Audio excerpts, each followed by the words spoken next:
ya el cordón tiene que haberse caído. Entonces son dos manifestaciones clínicas importantes y muy comunes que nosotros podemos ver, pesquisar en el control del recién nacido, que en general estaría bueno, ¿no es cierto?, después de que el bebé está internado por 48 horas en el periodo del puerperio, posterior al alta del recién nacido, el primer control debe sí o sí realizarse entre las 48 y 72 horas, para ver todas estas cosas y pesquisar. Y después, una vez por semana, el control tiene que seguir una vez por semana hasta que cumple un mes. Después del mes, sí, ya nosotros sabemos que un niño se controla una vez por mes, ¿sí? Pero es importante por ahí los controles en este primer mes, que van a ser seguiditos para pesquisar estas cosas que, como decía la doctora, ¿no es cierto?, tenemos un tratamiento y cuanto más precozmente tengamos el inicio de ese tratamiento, obviamente vamos a tener menos complicaciones y menos efectos, sobre todo el hipotiroidismo que produce alteraciones a nivel del sistema nervioso. Bien, entonces, para tener en claro, responsabilidad de todo el equipo de salud, pero fundamentalmente a los médicos que asisten al recién nacido, solicitar la pesquisa neonatal. ¿En qué momento se debe realizar? ¿Cuál es el tiempo óptimo en que se debe realizar? Doctora, te lo voy a preguntar a vos, porque me parece que esto de la charla, del diálogo, queda más ameno. ¿Sí? Sí, bueno, el bebé tiene que tener mínimo 24 horas de alimentación con leche materna para que la pesquisa, digamos, pueda tomarse, ¿sí? Anteriormente, digamos, a este periodo de 24 horas, por ahí podemos tener resultados falsos negativos en la pesquisa. Entonces es importante, sobre todo porque en las maternidades públicas, obviamente la necesidad de las camas y todo nos llevan a dar altas precoces. Entonces un bebé por lo menos tiene que tener esas 24 horas de alimentación para poder, ¿no es cierto?, tomar la pesquisa neonatal.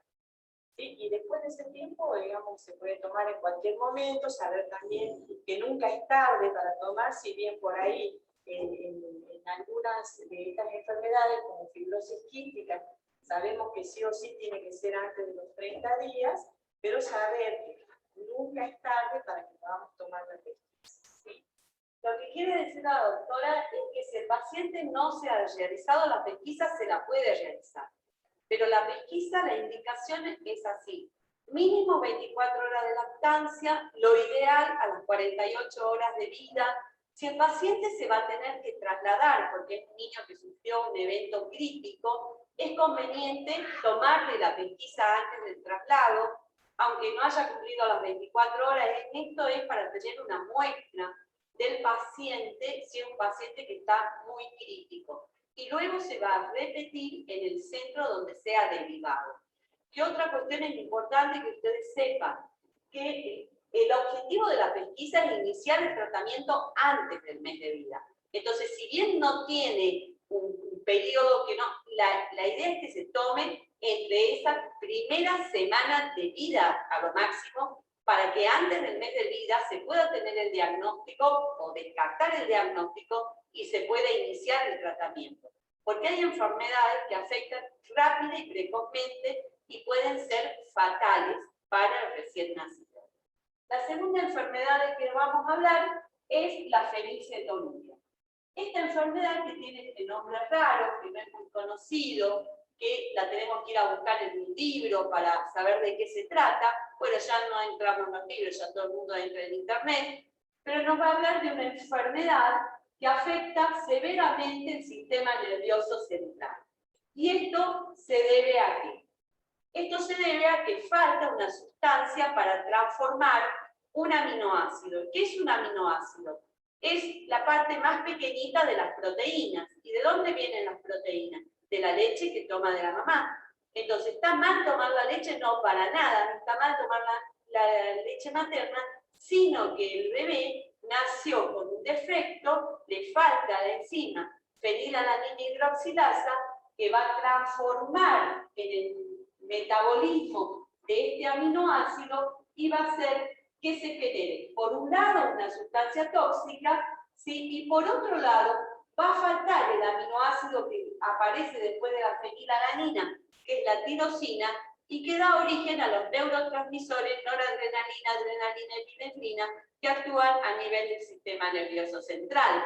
Entonces, el defecto en la fenilcetonuria es que falta la enzima fenilalanina hidroxilasa y que impide la transformación de fenilalanina a tirosina y de ahí la derivación a estos importantes neurotransmisores que hacen que funcionen nuestras neuronas, nuestro cerebro. Cada vez que nosotros hablamos de una de estas enfermedades, hablamos en realidad de una familia o grupo de enfermedades relacionadas a la fenilcetonuria. Porque siempre vamos a hablar del déficit completo de la enzima, y entonces van a ser las manifestaciones más severas, o del déficit parcial de la enzima, donde tendremos enfermedad más leve. Incluso podemos tener enfermedades transitorias. Y podemos tener defectos que se manifiestan como fenilcetonuria, pero dependen del cofactor enzimático, no en sí de la enzima, y este tiene otro tratamiento, pero es tan severa como la deficiencia de la fenilalanina hidroxilasa. ¿Por qué es importantísima y importante? Bueno, como dijimos, no diagnosticado puede presentar ya alrededor de los 6 meses, retraso madurativo, microcefalia, convulsiones y en los chicos más grandes, autismo. Realmente el trastorno cognitivo-conductual es severísimo en estos pacientes. Entonces, ¿en qué consiste el tratamiento? Porque eso lo dijimos, en el hipotiroidismo le vamos a dar una pastillita que se da en ayunas. Se utiliza también la lactancia para que el bebé pueda tomar la pastillita cuando se lo prende a la teta, ¿sí? Y acá es fácil, accesible, no es tan oneroso comprar la levotiroxina, si bien los sistemas públicos le tienen que proveer la levotiroxina, y requiere controles periódicos y de seguimiento muy frecuentes durante el primer año, todas estas patologías muy frecuentes, y después a lo largo de toda su vida. En la fenilcetonuria hablamos de otro tratamiento. Aquí el tratamiento es de base nutricional. Acá vamos a utilizar parte de alimentación por el pecho o la lactancia, ¿sí? Pero parte, decimos, parte. ¿Cómo hacemos para partir la lactancia, no? Y parte con fórmulas especiales. El tratamiento es sumamente oneroso, es caro, no es una fórmula que se consigue en la farmacia, hay que solicitarla mediante planes especiales, porque va a ser una fórmula libre de ese aminoácido que no puede transformar, que es la fenilalanina. Entonces, son fórmulas especiales para la fenilcetonuria, libres del aminoácido fenilalanina. ¿Y por qué tenemos que decir, pero tiene que continuar con un poco de leche materna, y si no toma leche materna, de fórmula para bebé? Porque la fenilalanina es un aminoácido esencial. O sea, yo necesito, no la puedo excluir completamente, porque si no también voy a tener déficit, y voy a tener déficit de neurotransmisores. Entonces, como ya vimos, acá ya el tratamiento es diferente y se necesita monitorear los niveles, y para eso al chico se lo controla en sangre por laboratorio una vez por semana. Hay que monitorear ese valor de laboratorio de la fenilalanina para subir la fórmula, bajar la fórmula, modificar, o ver todo lo que puede estar pasando en el paciente y en la familia que no puede dar cumplimiento al tratamiento. Pero esto es una enfermedad muy severa para el sistema nervioso central. Entonces, es fundamental solicitar la pesquisa e instaurar el tratamiento. Vamos con galactosemia. La galactosemia. Bueno, la galactosemia entonces también es, digamos, otra enfermedad en donde hay un déficit de enzima, como en el caso de la fenilcetonuria, pero en este caso vamos a tener manifestaciones a nivel hepático, ¿no? Insuficiencia hepática, y también el tratamiento depende, digamos, nutricional, con una fórmula especial, en este caso, Y bueno, claro, que es la fórmula de sodio. Exactamente. Acá lo que se ha alterado es el azúcar, un azúcar, que es la galactosa, ¿sí? El déficit enzimático se refiere a la deficiencia de la galactosa uridistransferasa, que no puede transformar la galactosa monofosfato, que va a transformarse en glucosa, ¿sí? Entonces, esta, como muy bien dijo la doctora Fitrin, va a tener otro tipo de manifestaciones, quizá la manifestación neurológica, en el caso madurativo acá no se va a encontrar, pero va a ser un bebé que va a nacer bien y va a presentar en el término de 15 días o de 20 días una insuficiencia hepática severa, ¿sí? Que es lo que dijo la doctora, con ictericia, pérdida de peso, hepatomegalia, y va a presentar, puede presentar también cataratas por acumulación de un alcohol, que es el galactidiol, que normalmente no está en nuestro organismo, pero dado que hay un stop en el caminito este de transformación de la sustancia, se acumulan y buscan vías alternativas y terminan fabricando sustancias que van a ser tóxicas para el organismo. La galactosemia no diagnosticada y no tratada adecuadamente puede provocar la muerte del lactante. Por eso es una enfermedad que es muy importante diagnosticarla y tratarla precozmente. ¿Qué otra cosa? No es cualquier fórmula. No es fórmula deslactosada. No es fórmula baja en lactosa. Antes, cuando empezábamos, decíamos, no es LK, ahora hay otra fórmula baja en lactosa. No se pueden dar esas fórmulas solamente, y estas, de todas estas enfermedades, es la única donde está contraindicada la lactancia materna. Acá está contraindicada la lactancia. ¿Sí? Nosotros hemos dicho que el fenilcetonúria damos un poquito, en el hipotiroidismo nunca dejamos de suspender, y lo mismo va a pasar en el resto de las patologías. Galactosemia es la única patología detectada por la pesquisa neonatal donde se suspende la lactancia. ¿Por qué? Porque la leche se va a transformar, la lactosa, en galactosa, que va a producir un daño importante. Y son estas dos enfermedades, la fenilcetonuria y la galactosemia, las que requieren que sí o sí el bebé se esté alimentando, o sea, recibiendo leche. ¿Sí? Entonces, ¿cuál es el tratamiento en galactosemia? La fórmula de soja.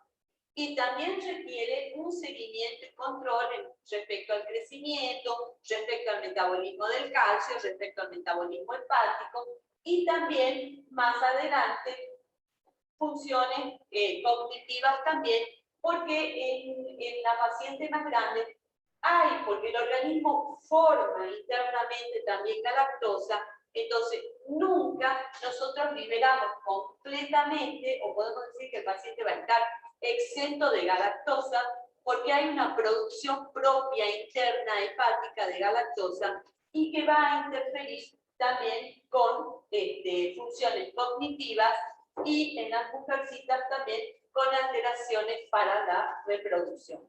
Entonces, es muy importante, y como van viendo, todas estas patologías que decimos empiezan en el recién nacido, pero siguen durante toda la vida. Y si nosotros tenemos niñas, adolescentes que se pueden embarazar, tenemos que controlar durante el embarazo a la fenilcetonuria y controlar también todas estas patologías que estén bien llevadas. Y vamos a hablar de otras enfermedades frecuentes, como la diabetes, tiene que estar muy bien llevada en el embarazo para tener buenos resultados en ese bebé. La otra enfermedad, la hiperplasia suprarrenal congénita, también se produce un déficit enzimático. Acá hay una alteración en la producción tanto de andrógenos y del cortisol a nivel de las glándulas suprarrenales. Las glándulas suprarrenales son esas glándulitas que están en la parte superior de los riñones y que tienen importantísimas funciones. Entonces, acá hay cosas que nos avisan incluso antes de la pesquisa que puede haber una hiperplasia. Doctora, ¿qué ve el neonatólogo cuando recibe un niño que puede estar manifestando físicamente una hiperplasia? Bueno, podemos encontrarnos con un bebé que comienza, digamos, con una deshidratación grave, es decir, con tener alteraciones a nivel del sodio, fundamentalmente, lo que va a lograr lo que va, digamos, a suceder es a provocar una deshidratación grave que incluso puede llegar, ¿no es cierto?, a la muerte. Es decir, el bebé va a empezar con rechazo alimentario, rápidamente se deshidrata y, bueno, puede entrar a la neonatología con un cuadro grave de deshidratación. Así que eso es importante por ahí sospechar. ¿Sí? La hiponatremia. Y físicamente, ¿qué podemos encontrar? Bueno, la deshidratación. Los genitales, totalmente, los genitales ambiguos. Es que estamos acá con disrupciones en la conexión neuronal. El neonatólogo o el médico que recibe a un recién nacido puede ver cuando lo está sacando y le hace el examen físico genitales ambiguos. Los genitales ambiguos que lo van a presentar, ¿quiénes? El bebé que va a ser de sexo femenino. Las nenas van a presentar genitales ambiguos, que pueden ser la deficiencia de la 21-hidroxilasa u otra deficiencia que no se acompañe con la pérdida hidrosanina de sodio y solo manifieste el genital ambiguo. Es que va a seguir un curso diagnóstico que es averiguar el sexo genético que tiene, hay que hacerle un cariotipo y establecer cómo van a ser los pasos de seguimiento de ese paciente y cómo se va a resolver el tema del genital ambiguo. De esto se ocupan los especialistas, los endocrinólogos, junto con los cirujanos, y van a establecer el momento en que se va a hacer la corrección de ese genital ambiguo. Entonces, incluso antes de realizar la pesquisa, ya estos bebés nos están avisando que algo está pasando. ¿En quiénes vamos a tener más problemas? En el bebé que va a ser de sexo masculino, porque el genital ambiguo lo que hace es masculinizar los genitales en el sexo femenino. O sea, lo que era el clítoris va a aparecer un esbozo de falo y va a haber ahí distintas manifestaciones de acuerdo a la gravedad de la deficiencia enzimática. Pero el bebé de sexo masculino no va a manifestar el genital ambiguo, porque va a tener los testículos y va a tener el falo presente. Sí puede tener color más oscuro la parte genital de estos bebitos. Y va a evolucionar al término, puede ser a los 10 días o a los 15 días, con este cuadro grave de deshidratación, vómitos, hipoglucemia e hiponatremia, ¿sí? Que va a requerir la internación sin duda y pone en riesgo la vida del paciente también. Por eso es tan importante realizar la pesquisa y solicitar el diagnóstico y solicitar la evaluación del recién nacido en el momento del nacimiento, a las 48 horas, y como bien dijo la doctora, una vez cada semana para establecer que ese bebé no presenta ningún problema. Yo voy a mostrar un poquito acá para que tengamos espacio, si no esto está muy comprimido, ¿sí? Y vamos a hablar de otra enfermedad, que es la deficiencia de biotinidasa. Esta es una enfermedad muy importante también, que afecta y puede llevar al fallecimiento del recién nacido si no es diagnosticado.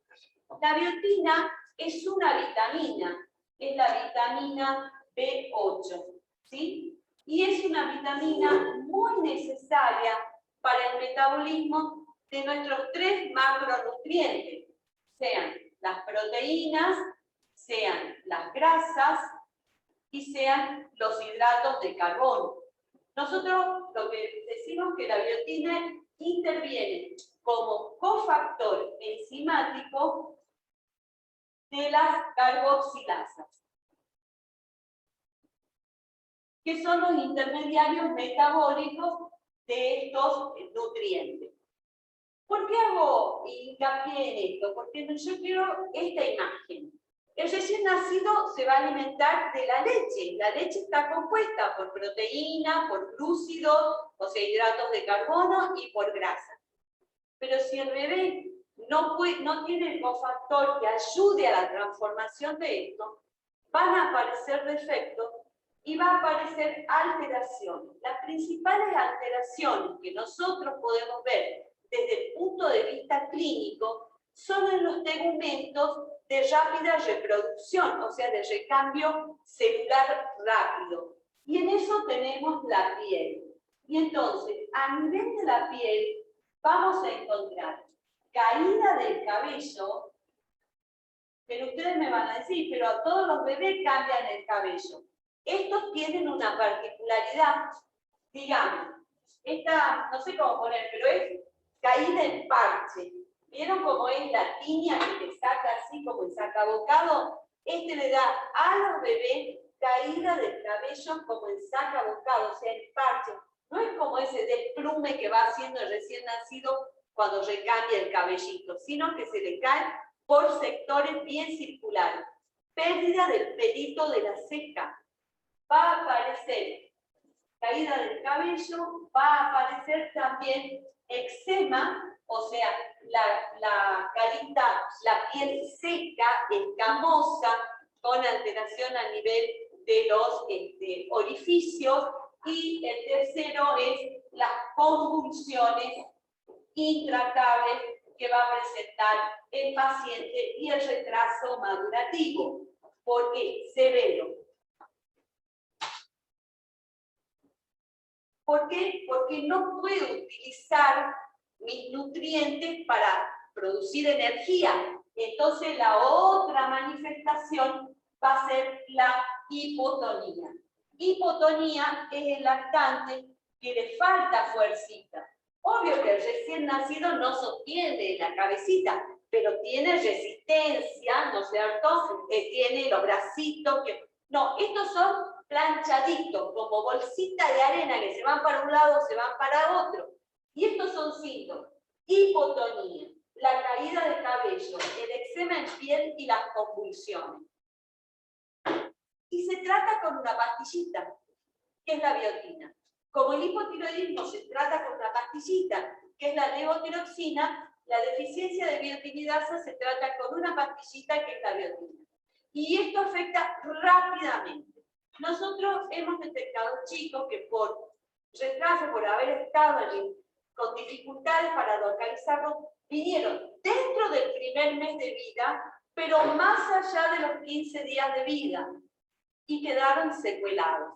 Secuelados, es decir, con retraso, con microcefalia, con pérdida visual también. O sea, entendamos la importancia de esta patología, que yo la puedo tratar con una pastilla que le doy al bebé.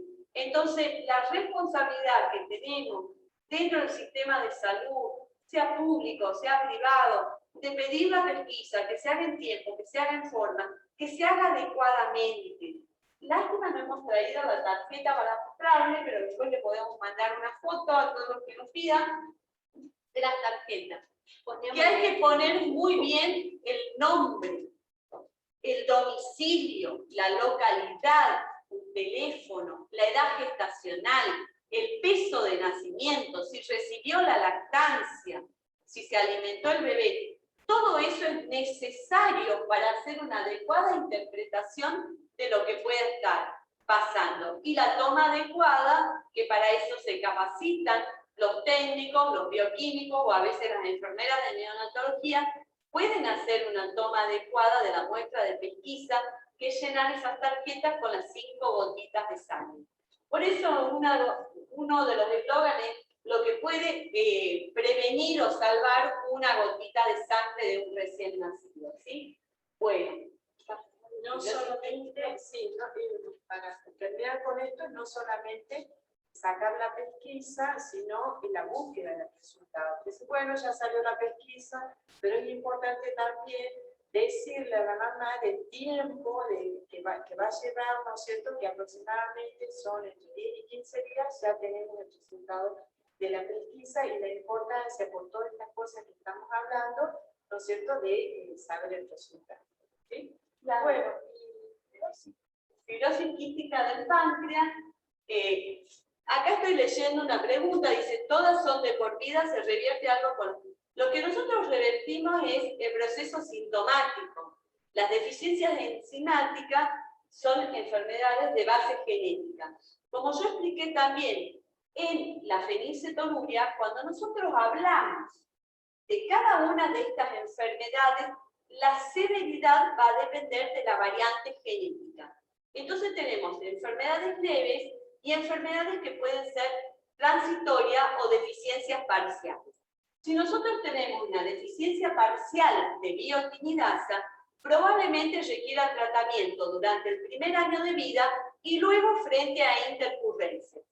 Pero todo va a depender de las manifestaciones que el paciente presente.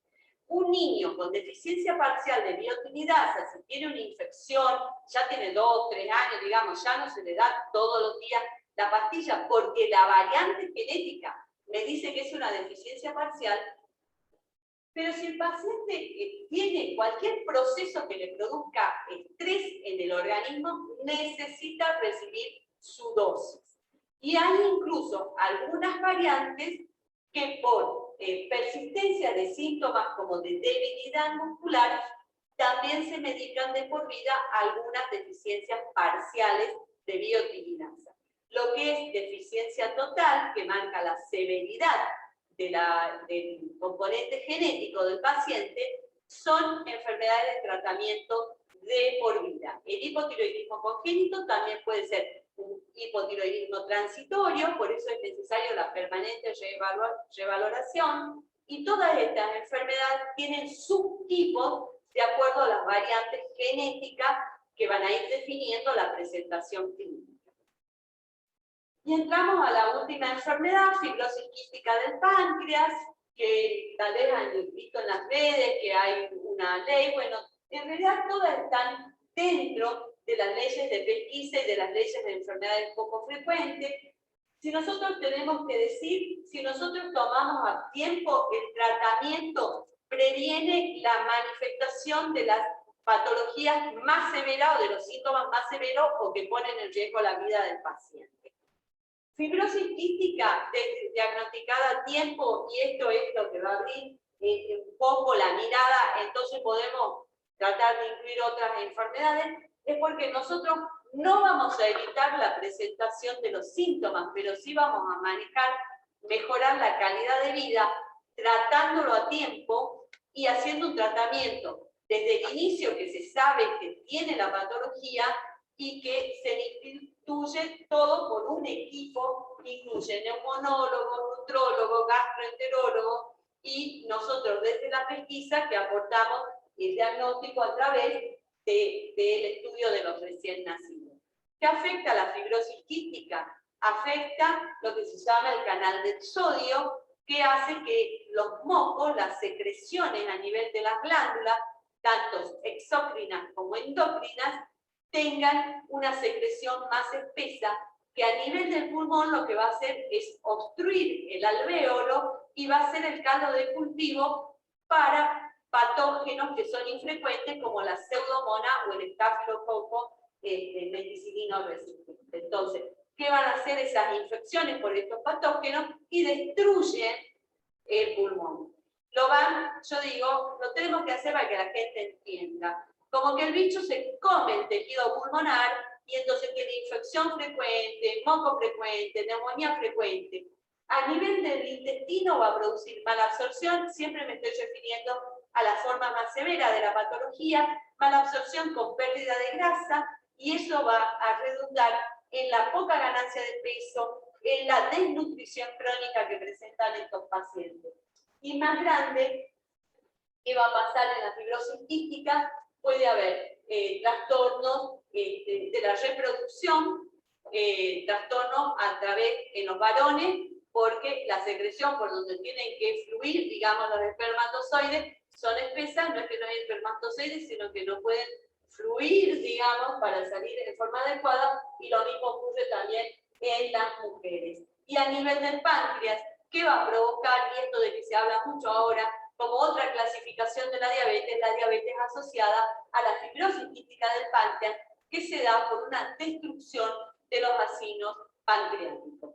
Entonces, la detección a nivel del periodo perinatal, digamos, es fundamental para tener un diagnóstico oportuno y un tratamiento adecuado. No sé si hay alguna otra pregunta.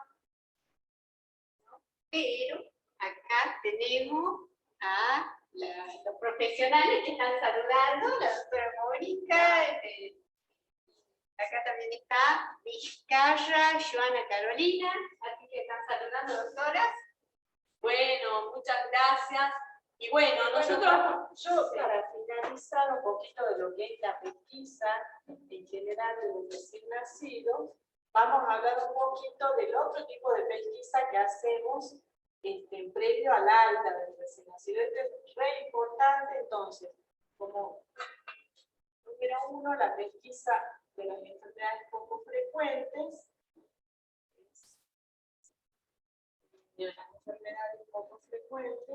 ¿sí?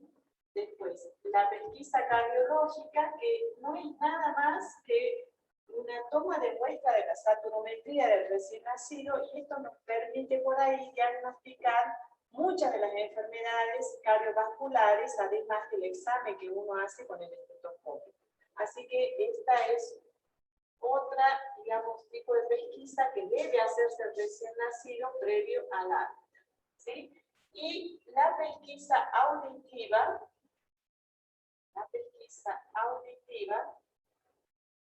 que si bien esto requiere, digamos, un mínimo de 48 horas para realizarse el estudio, es importante que el recién nacido, ¿no es cierto?, tratar, digamos, en estas 24 48 horas que permanece internado junto a la mamá, de hablarle que la importancia también de realizar este estudio, y en muchas maternidades el bebé se va con el turno para volver a hacerse, ¿no es cierto?, así que eso es importante por ahí, que exactamente, que es la fotoemisión aguda. En general, en la primera semana de vida, está bien, ¿no es cierto?, que se la pueda realizar. La primera semana de vida, importante. Bueno, esto es en base a todo lo que nosotros podemos pesquisar, y a través de la pesquisa prevenir enfermedades, y no tan solo prevenir, sino poderlas tratar. Comenzar el tratamiento que siempre va a ser a la calidad de vida, no solo del paciente, sino de la familia.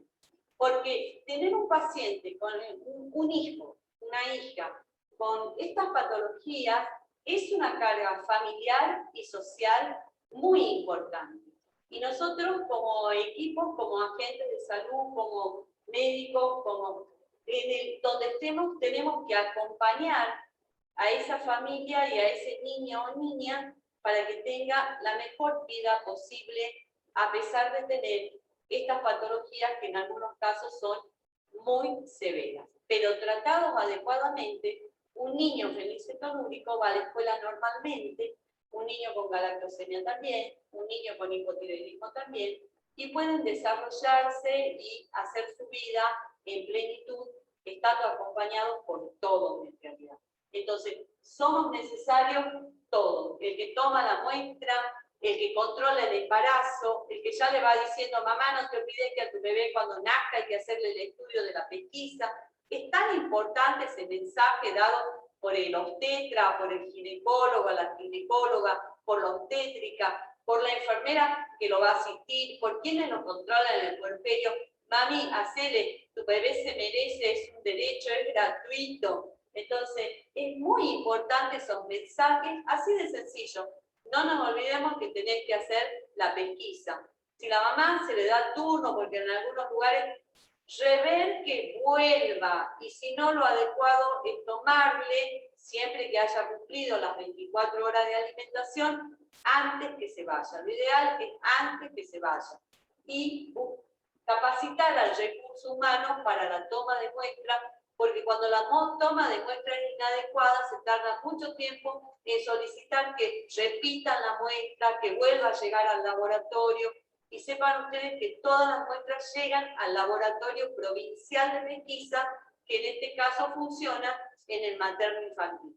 Porque ahí están todos los especialistas que luego tendrán que atender o asistir o ver detectado cualquiera de estos niños con cualquiera de estas patologías. Lo mismo ahí.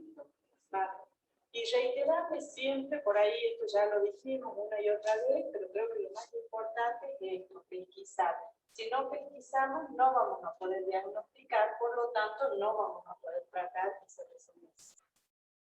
Bueno, estamos, dice, ¿el resto de su vida tolera alguna leche? No, hemos dicho que los tratamientos, y no es solo la leche, luego hay determinados alimentos que se excluyen en el tratamiento nutricional de la galactosemia.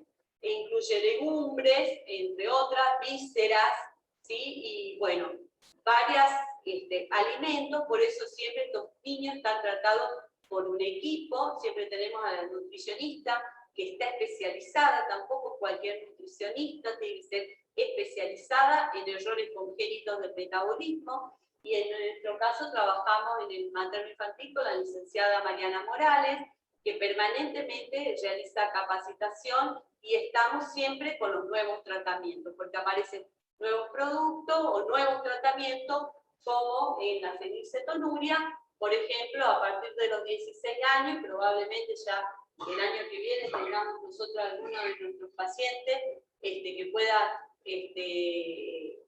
tratarse directamente con la enzima, que es la pegvaliasa, en un nombre comercial, que no está disponible todavía, solo en algunos centros, pero el resto del tratamiento es nutricional. La fenilcetonuria, vamos a aclarar, no pueden comer carne, huevo, leche, legumbres, o sea, una dieta casi vegetariana y con los aportes de estos productos especiales. O sea, reciben harinas especiales, aproteicas, harinas, galletitas, fideos, que no vienen solo de Buenos Aires, vienen del exterior. Se fabrican en módulos, que hay 2 o 3 en el mundo que fabrican para todo el mundo. O sea, no es que puede ir al supermercado o al almacén y darle cualquier alimento a un bebé que tiene fenilcetonuria. Y no va a poder comer eso en su vida. Lo mismo que en la galactosemia. En la galactosemia, el tratamiento nutricional, que nos referimos al primer año, pero cuando empieza la alimentación complementaria, son otros alimentos que no va a poder consumir y hay otros que sí. Y se le va adecuando la alimentación de acuerdo a lo que el niño o niña necesite. Por eso es la importancia de los controles y de estar permanentemente conectados con los equipos que seguimos y tratamos a estos niños. ¿Cómo puede hacer, dice, para retirar la pesquisa en estos tiempos? Bueno, el sistema, yo le voy a hablar del sistema público. Cuando hay una pesquisa sospechosa o patológica, la comunicación es inmediata al centro de salud, al hospital, y si tenemos el número de familia. Muchas veces es importante, disculpar que te interrumpa, lo que decía la doctora al inicio, por eso es importante llenar perfectamente la tarjeta de pesquisa con todos los datos para que uno después, ¿no es cierto?, con facilidad podamos ubicar al paciente. Podamos cada dato es importante. Cada dato y la letra lo más legible posible, porque a veces es ilegible, es como si fuera una cosa donde no se sabe ni siquiera el nombre, el apellido de la madre.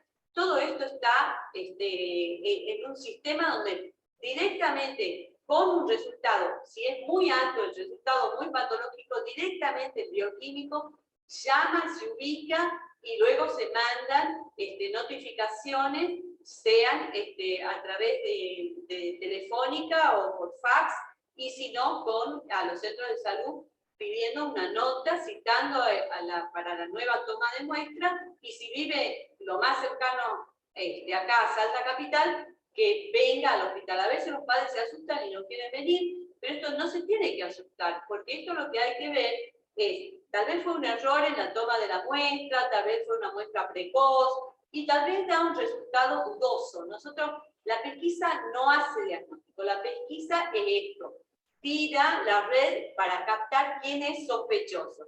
Y cuando nosotros evaluamos ya clínicamente al paciente, se solicitan otros estudios que van a ser estudios para ir confirmando el diagnóstico. Ustedes se dan cuenta que ponerle un diagnóstico de alguna de estas enfermedades a un niño es un diagnóstico bastante importante y que lo va a tener toda su vida, salvo en los casos, voy a hacer referencia a lo que dice acá, que sean cuadros transitorios o variantes leves, que probablemente, pero eso lo tiene que saber la familia y el niño después, que ha sido transitorio o leve, pero un diagnóstico que requiere un tratamiento porque se confirma una enfermedad de mayor severidad, el tratamiento es de por vida, no es que se va a ir. Por eso es la diferencia con la enfermedad aguda.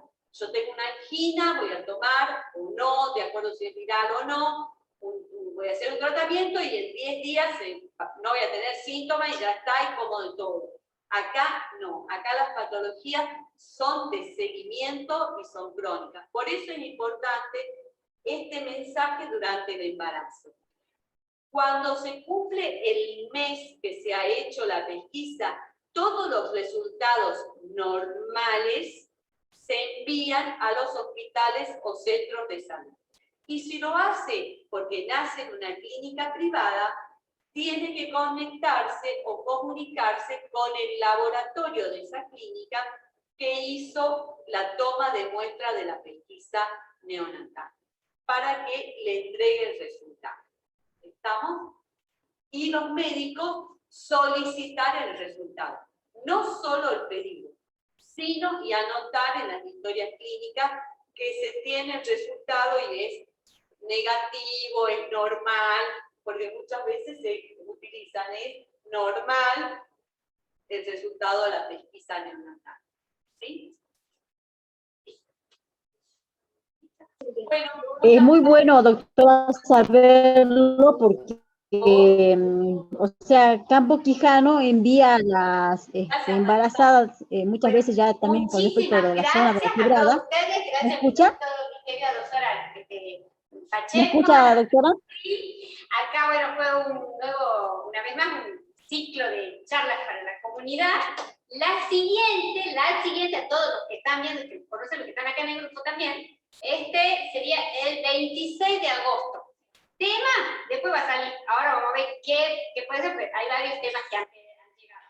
Así que muchísimas gracias, saludos a todos, doctor Eduardo, Rebeca, equipo, Jerónimo, doctor Fabiani, todos los demás que nos están viendo. Cualquier cosa, la repetición de esto va a estar en el canal de YouTube del Colegio de Médicos.